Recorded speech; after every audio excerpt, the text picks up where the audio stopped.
ನಮಸ್ಕಾರ ರೈತ ಬಾಂಧವರೇ, ನಾವು soilless cultivated cocopeat cultivated mini cucumber ಪ್ಲಾಟಲ್ಲಿದ್ದೀವಿ.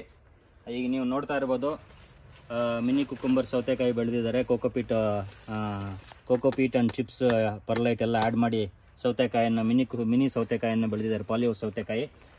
ಸಾಮಾನ್ಯವಾಗಿ ಇದು ಪಾಲಿಹೌಸ್ ಇವತ್ತಿಗೆ ಈ ಬೆಳೆ 61ನೇ ದಿವಸ ನಾಟಿ ಮಾಡಿ 12 ದಿವಸದ ಸಸಿಯನ್ನು ನಾಟಿ ಮಾಡಿರ್ತಾರೆ. 61ನೇ ದಿವಸ. ಸೊ ನಾಟಿ ಮಾಡಿದ 30 ದಿವಸಕ್ಕೆ ಕಾಯಿ ಶುರುವಾಗುತ್ತೆ. 30 ದಿವಸದಿಂದ ಪ್ರತಿದಿನನೂ ನಾವು ಕಾಯನ್ನು ಹಾರ್ವೆಸ್ಟ್ ಮಾಡ್ಬೋದು. 100 ರಿಂದ 120 ಗ್ರಾಮ್ ಇರತಕ್ಕಂಥ ವೆಯ್ಟಲ್ಲಿ ನಾವು ಕಾಯನ್ನು ಹಾರ್ವೆಸ್ಟ್ ಮಾಡ್ಬೋದು. ನೀವಿಲ್ಲೇನು ನೋಡ್ತಾ ಇದ್ದೀರಾ,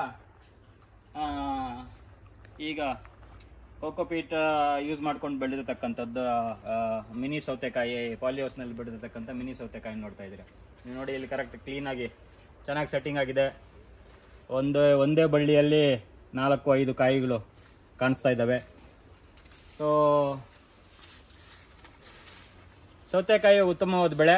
ಇವಾಗ ಏಪ್ರಿಲ್ ತಿಂಗಳು. ಪಾಲಿಹೌಸಲ್ಲಿ 60% ಹ್ಯುಮಿಡಿಟಿ ಇದೆ, ತೇವಾಂಶ ಇದೆ. 33 ಡಿಗ್ರಿ ಟೆಂಪರೇಚರ್ ಇದೆ. ಬೆಳೆ ಚೆನ್ನಾಗಿ ಹರಡಿರೋದ್ರಿಂದ ಟೆಂಪರೇಚರ್ನು ಸಹ ಕಡಿಮೆ ಇದೆ. ಆಮೇಲೆ ಹ್ಯುಮಿಡಿಟಿನೂ ಚೆನ್ನಾಗಿದೆ. ಕೋಕೋಪೀಟ್ ಇದು ನಾವು ಸೆಕೆಂಡ್ ಟೈಮ್ ಯೂಸ್ ಮಾಡಿರ್ತಕ್ಕಂಥ ಕೋಕೋಪೀಟು. 100 ರಿಂದ 120 ಗ್ರಾಮಲ್ಲಿ ನಾವು ಹಾರ್ವೆಸ್ಟ್ ಮಾಡ್ಬೋದು. ಈಗೇನು ನೀವು ನೋಡ್ತಾ ಇದ್ದೀರಾ, ಒಂದು ಕಾಯಿ ಗಾತ್ರ 100 ರಿಂದ 120 ಗ್ರಾಮ್ ಇರತಕ್ಕಂಥದ್ದನ್ನು ಕಾಯಿಯನ್ನು ನಾವು ಹಾರ್ವೆಸ್ಟ್ ಮಾಡ್ಬೋದು. ಸೊ ಈ 100 ರಿಂದ 120 ಗ್ರಾಮ್ ಇರತಕ್ಕಂಥ ಇದರಲ್ಲಿ 120 ಗ್ರಾಮ್ ಈ ಮಾರುಕಟ್ಟೆಗೆ ಸೂಕ್ತವಾದಂಥ ವೆಯ್ಟ್ ಇರ್ತಕ್ಕಂಥ ಕಾಯಿ 120 ಗ್ರಾಮು. ಸೊ ಪ್ರತಿ ದಿವಸ ಅಥವಾ ದಿನ ಬಿಟ್ಟು ದಿನಾನು ಸಹ ನಾವು ಕಾಯಿಯನ್ನು ಹಾರ್ವೆಸ್ಟ್ ಮಾಡ್ಬೋದು. ಸೊ 100 ರಿಂದ 120 ಗ್ರಾಮಲ್ಲಿ ಕಾಯಿ ಇಟ್ಕೊಂಡಾಗಿ ಚಪ್ಪರ್ ಥರ ಅಳ್ಕೊಳ್ತಾ ಹೋಗುತ್ತೆ. ಟ್ವೈನ್ ದಾರವನ್ನು ಹಾಕಿದ್ದೀವಿ. ಸೊ ಈ ಟ್ವೈನ್ ದಾರಕ್ಕೆ ಹಿಂಗೆ ಈ ಕಡೆಯಿಂದ ಈ ಕಡೆಗೆ ಅರಳುತ್ತೆ.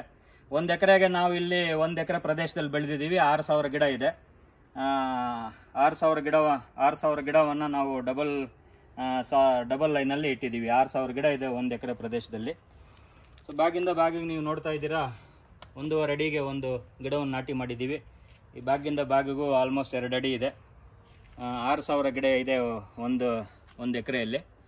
ಸೊ ಇವತ್ತಿಗೆ 60 ದಿವಸ. ನಮ್ಮ ಪ್ರಕಾರ ಇನ್ನೊಂದು 40 ದಿವಸ ಅಂದರೆ ಒಂದೂವರೆ ತಿಂಗಳವರೆಗೂ ನಾವು ಈ ಬೆಳೆಯನ್ನು ಕಟಾವು ಮಾಡ್ತಾ ಇರ್ಬೋದು. ನ್ಯೂಟ್ರಿಷನ್ ಬಗ್ಗೆ ಹೇಳೋದಾದರೆ 1.8 to 2.2 EC ಕೊಡ್ತೀವಿ. 5 ಸತಿ ನೀರು ಕೊಡ್ತೀವಿ. ಪ್ರತಿ ಸತಿ ನೀರು ಕೊಟ್ಟಾಗೂ ಎಲ್ಲ ಲವಣಾಂಶಗಳು ಹೋಗುತ್ತೆ. NPK, calcium, magnesium, zinc, boron, iron ಎಲ್ಲ ಎಲಿಮೆಂಟ್ಸನ್ನು ಪ್ರತಿ ಸತಿ ಕೊಡ್ತೀವಿ. ಸೊ EC ಜಾಸ್ತಿ ಆದಾಗ ಏನು ಮಾಡ್ತೀವಿ, ಬರೀ ನೀರು ಅಷ್ಟೇ ಕೊಡ್ತಾ ಇರ್ತೀವಿ. 5 ಸತಿ ನೀರಲ್ಲಿ 200 ml ಅಷ್ಟು ಪ್ರತಿ 1.5 ಗಂಟೆಗೆ 200 ml ಅಷ್ಟು ನೀರು ಕೊಡ್ತೀವಿ. ಪ್ರತಿ ಟೈಮ್ ನೀರು ಕೊಟ್ಟಾಗ್ಲೂ ಗೊಬ್ಬರ NPK ಎಲ್ಲ 12 ಎಲಿಮೆಂಟ್ಸನ್ನು ಹೋಗ್ತಾ ಇರುತ್ತೆ. ಸೊ ಈ ಥರ ಅಬಾರ್ಷನ್ ಆಗುತ್ತೆ. ಸಮ್ಮರಲ್ಲಿ ಮಲ್ಟಿಬೇರಿಂಗ್ ವೆರೈಟೀಸ್ ಆಗಿರೋದ್ರಿಂದ ಈ ಥರ ಅಬಾರ್ಷನ್ ಆಗುತ್ತೆ. ಅಬಾರ್ಷನ್ಗೆ ರೈತರು ಯಾರೂ ತಲೆ ಕೆಡಿಸ್ಕೊಳ್ಬೇಕಾಗಿಲ್ಲ. ಸೊ ಸಾಧಾರಣವಾಗಿ ಕ್ವಿಕ್ಕಾಗಿ ಹಾರ್ವೆಸ್ಟ್ ಮಾಡ್ಕೊತಾ ಇದ್ರೆ ಸಾಕು. ಈ ಥರ ಬಲ್ಜ್ ಆದಂಗೆ ಆಗುತ್ತೆ ಫ್ರೂಟ್ಸು. ಇದು ಪೊಟ್ಯಾಷಿಯಂ ಡಿಫಿಷಿಯನ್ಸಿಯಿಂದ ಈ ಥರ ಬಲ್ಜ್ ಆಗುತ್ತೆ. ಪೊಟ್ಯಾಷಿಯಂ ಅಂಶ ಸಾಲದೇ ಇದ್ದಾಗ ಈ ಥರ ಬಲ್ಜ್ ಆಗುತ್ತೆ. ಈ ಕಾಯಿ ಇಲ್ಲೇನು ನೋಡ್ತಾ ಇದ್ದಾರೆ, ಇಲ್ಲಿ ಈ ಥರ ಡೊಂಕ್ ಬೆಂಡ್ ಆಗುತ್ತೆ. ಪೊಟ್ಯಾಷಿಯಂ ಡಿಫಿಷಿಯನ್ಸಿ ಇದ್ದಂಥ ಪಕ್ಷದಲ್ಲಿ ಇದಾಗುತ್ತೆ. ಆಮೇಲೆ ಕಟಾವು ನಾನು ಆಗಲೇ ಹೇಳಿದಾಗಲೇ 120 ರಿಂದ 140 ಗ್ರಾಮಲ್ಲಿ ಕಾಯಿ ಕಟಾವು ಮಾಡ್ತಾ ಇರಬೇಕು. ಅದಕ್ಕಿಂತ ದಪ್ಪ ಆಗಿದ್ರೆ ಆ ಕಾಯಿ ಮಾರುಕಟ್ಟೆಗೆ ಯೋಗ್ಯವಾಗಿರೋದ್ರಿಲ್ಲ. ಆಮೇಲೆ ಟೇಸ್ಟು ಚೇಂಜ್ ಆಗೋಗುತ್ತೆ. 140 ಗ್ರಾಮ್ ದಾಟದ ಮೇಲೆ ಟೇಸ್ಟ್ ಚೇಂಜ್ ಆಗೋಗುತ್ತೆ. ಸೊ ಹೀಗಾಗಿ 120 ರಿಂದ 140 ಗ್ರಾಮಲ್ಲಿ ಹಾರ್ವೆಸ್ಟ್ ಮಾಡ್ಕೊತ ಈ ಥರ ಬೆಂಡ್ ಇರ್ತಕ್ಕಂಥ ಕಾಯಿಗಳನ್ನು, ಈ ಕ್ರೂಕ್ಸ್ ಫುಡ್ಸ್ ಅಂತ ಹೇಳ್ತೀವಿ, ಈ ಥರದ್ದು ಬೆಂಡ್ ಇರ್ತಕ್ಕಂಥ ಕಾಯಿಗಳನ್ನ ಆರಂಭದಲ್ಲೇ ತೆಗೆದು ಬಿಡಬೇಕು. ಈ ಥರ ಬೆಂಡಿರ್ತಕ್ಕಂಥ ಕಾಯಿಗಳನ್ನ ಆರಂಭದಲ್ಲೇ ನಾವು ತೆಗೆದುಕೊಳ್ಳೋದ್ರಿಂದ ಈ ಹೀಚಿಗೆ ಎನರ್ಜಿ ಹೋಗೋದು, ಈ ಹೀಚಿಗೆ ಎನರ್ಜಿ ಡ್ರಾ ಮಾಡ್ತಾ ಇರುತ್ತೆ. ಇದು B grade quality. So at least next ಬರ್ತಕ್ಕಂಥ ಒಂದು ಕಾಯಿಗೆ ಸಮರ್ಪಕವಾಗಿ ಎನರ್ಜಿ ಹೋಗುತ್ತೆ. ಅವಾಗ ಸ್ಟ್ರೈಟ್ ಆಗಿ ಕಾಯಿ ಬರುತ್ತೆ. ಸೊ ಇದಿಷ್ಟು ಪಾಲಿಹೌಸ್ನಲ್ಲಿ ಸಾಯಿಲ್ಲೆಸ್ ಕಲ್ಟಿವೇಟೆಡಲ್ಲಿ ಸೌತೆಕಾಯಿ ಬೆಳೆ ಬಗ್ಗೆ ಮಾಹಿತಿ. ಧನ್ಯವಾದಗಳು.